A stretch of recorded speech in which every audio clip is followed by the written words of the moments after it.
Bienvenidos. El programa de hoy va a tocar el tema de ética y transparencia para el desarrollo económico. Para eso hemos invitado al señor Jorge Melo Vega, él es gerente general de Responde, al catedrático de la Universidad de Piura, Manuel Alcázar, y también al catedrático de la Universidad del Pacífico, Ricardo Espejo. Y también tenemos con nosotros al señor Aldo Fuertes acá como técnico del programa. Aldo, ¿por qué no introduces el tema? Bueno, nosotros hemos sido testigos de excepción de la cobertura mediática que se ha dado al tema de la crisis de los Estados Unidos, a la del 2008.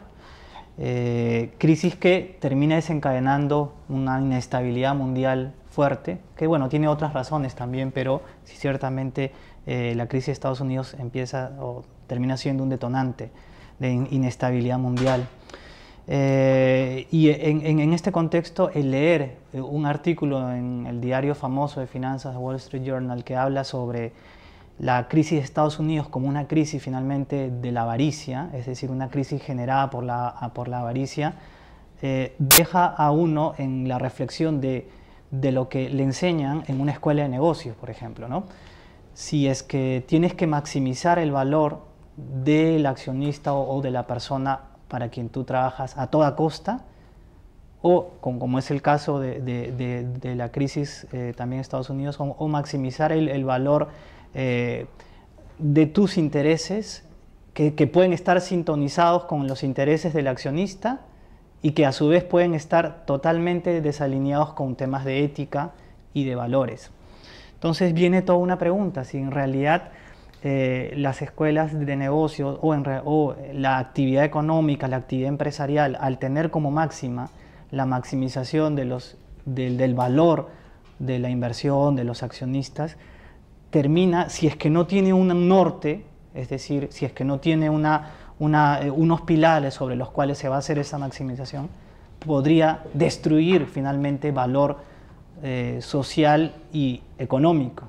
Entonces, ¿no es acaso un momento, un tema importante el plantearse el tema ético, ya no únicamente por un tema de valores o de convicciones, sino también, junto con eso, como un tema de sostenibilidad, de desarrollo empresarial o desarrollo económico o desarrollo país en el fondo? Con esa pequeña introducción quería abrir la mesa en la discusión. Jorge, porque sí, vamos a seguir esa línea, pero digamos, hay dos problemas éticos, yo lo diría. Hay los que son obviamente antiéticos, que obviamente están haciendo cosas muy poco éticas y no tienen ninguna vergüenza, y hay algunos que toman demasiados riesgos, pensando de buena fe que todo les va a salir bien, pero lo hacen con plata prestada, que muchas veces ha sido el caso del sistema financiero de Nueva York, ¿no? Sí, sí. Yo creo que, y había mencionado precisamente un concepto que es básico para entender la lógica, o sea, cualquier inversionista, cualquier persona que quiere llevar adelante un negocio aquí, en Huancavelica, en los Estados Unidos o en Francia, siempre lo que va a buscar es la sostenibilidad del mismo. Si no, va a ser un aventurero financiero, que ese no es de alguna manera al grupo al cual yo me quisiera referir. Es decir, el financiero lo que va a buscar es maximizar su capital. Pero obviamente lo que te trata de canalizar o te trata de priorizar o reflexionar en este caso es en el mundo empresarial la importancia que tiene la sostenibilidad del negocio. Y la sostenibilidad del negocio no es otra cosa de que no hay que estar pensando precisamente en los resultados del año.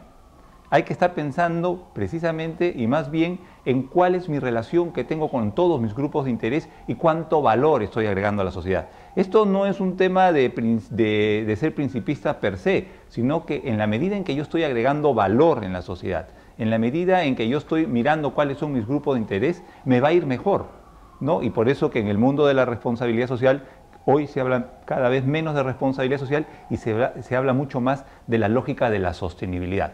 Una inversión que esté pensada en el largo plazo, agregando valor a cada uno de los grupos de interés distintos, que puede ser el accionista, que quiere que su dinero o su inversión perdure, el propio Estado. Al Estado no hay mejor negocio que una empresa sostenible, porque le va a generar los retornos. Recordemos una cosa, en cualquier empresa, más o menos el Estado se lleva el 30 o el 40% de las operaciones.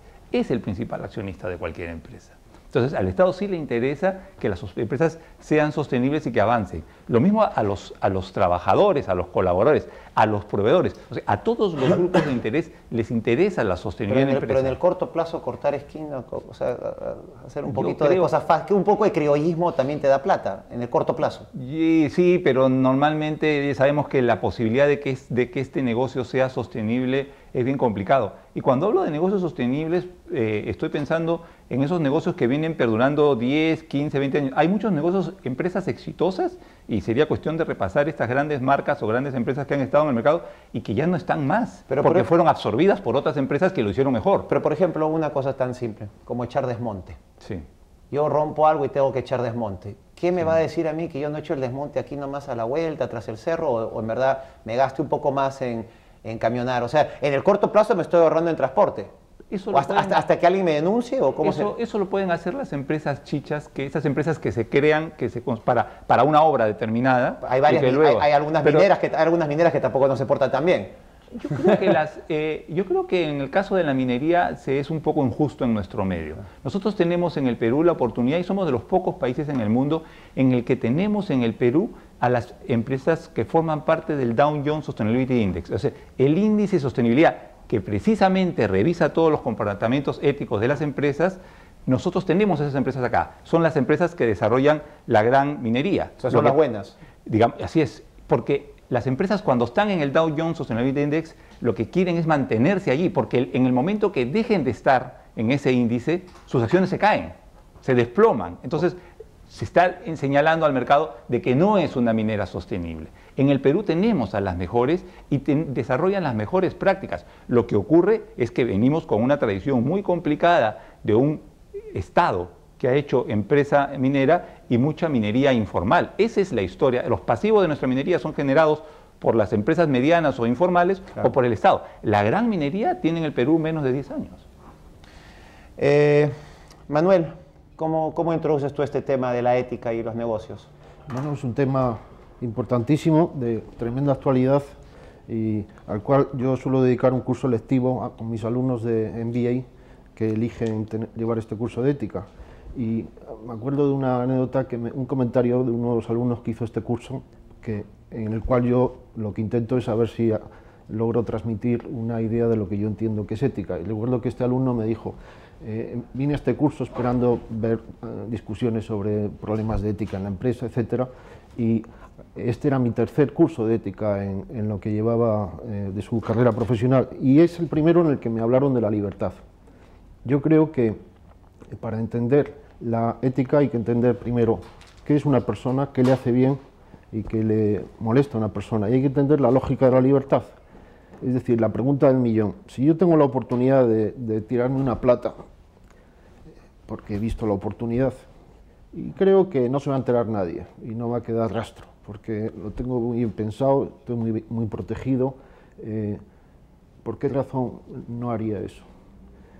A los alumnos les interesa mucho la ética y les interesa mucho estas cuestiones, es decir, ¿por qué yo debo actuar bien? ¿Por qué no actuar mal? Si resulta que a veces actuando mal, y sienta a la criollada, en el mal sentido de la palabra criolla, pues hay gente que sale bien parada, le va muy bien, tiene plata, etcétera. ¿Por qué yo no? Es decir, ¿por qué no debo envidiar? ¿Por qué no debo codiciar? ¿Por qué no debo...? Y estoy hablando ahora de actos que quizá directamente no tienen repercusión para otras personas, ¿no? Es decir, ¿por qué debo actuar bien y debo evitar el mal? Esta pregunta sabemos respondérsela a los alumnos, sabemos respondérsela a los gobernantes, porque si les decimos, no, pórtate bien, que si no vas a terminar en la cárcel. Bueno, pero eso es lo que puede decir la policía. Jorge acaba de decir algo muy interesante. Él ha dicho, nos portamos bien porque está en nuestro propio interés, porque somos mineras que estamos en el Sustainability Index, y si nos portamos mal, nos botan de este índice, y si nos botan de este índice, un montón de inversionistas que no quieren. No. Entonces, hay incentivos, hay sí, zanahoria y palo, ¿no? Sí, pero eso es una sanción de tipo económico. Pero esa es la sanción ética. Es la pregunta que yo creo que hay que plantearse. Es decir, me tengo que portar bien porque así ganaré más dinero. Lo estoy llevando la cuestión hasta poniéndola contra las cuerdas. Claro, ¿no? claro. Este es un problema muy antiguo. Hay una obra que a mí me sirve. Disculpa, pero ¿tú crees que depende del individuo o depende de que al individuo lo encajonen de cierta manera que si él se sale de su fila le caiga un palo y si hace lo que debe hacer le caiga una zanahoria? Claro, es el tema de la libertad, somos libres, es decir, cuando hago algo, ¿por qué lo hago? ¿Porque me da la gana o soy una marioneta movida por unos hilos sutiles, misteriosos, complicados de entender? Bueno, la sociedad te marionetea un poco, ¿ah? Sí, pero del todo o no. O yo puedo sobreponerme a esas influencias del entorno. Porque si al final yo soy movido por el entorno, pues entonces que le echen la culpa al entorno. Si es que yo hago algo mal, yo no tuve la culpa, la tuvo el sistema. O me vi movido a ello. Es que me ordenaron, si no me sancionaban. Yo solo cumplía órdenes. Es decir, hay un montón de excusas que uno puede esgrimir para decir, bueno, he hecho esto, pero en el fondo no fui yo, fue un tercero, a mí que me registre. Pero solamente va a importar si la gente te lo saca en cara, ¿no? Porque si la mayoría de gente está conforme de que yo no fui, entonces la ética, si el heroísmo es aprobado, no hay ética. Sí, pero la ética es una cuestión entonces de cómo quedo. Si quedo bien, actúo éticamente. Si no se entera nadie, hay un antiguo filósofo griego que decía, puedes hacer lo que te dé la gana, con tal de que nadie se entere. Pero mi punto es, ¿qué pasa si la mayoría de la sociedad no es tan ética? Entonces tú ya eres la mayoría. O sea, si estás en un mundo donde la norma es portarse de una manera no muy ética. Bueno, entonces yo actúo conforme a lo que actúa la mayoría, vaya liderazgo, ¿no? Vaya personalidad. ¿Dónde va Vicente? ¿Dónde va la gente? ¿Esos son los líderes que queremos? ¿O queremos líderes que introduzcan mejoras en la sociedad? No, yo quiero los mejores líderes también, pero a veces no se obtienen. Vamos a un corte y volvemos.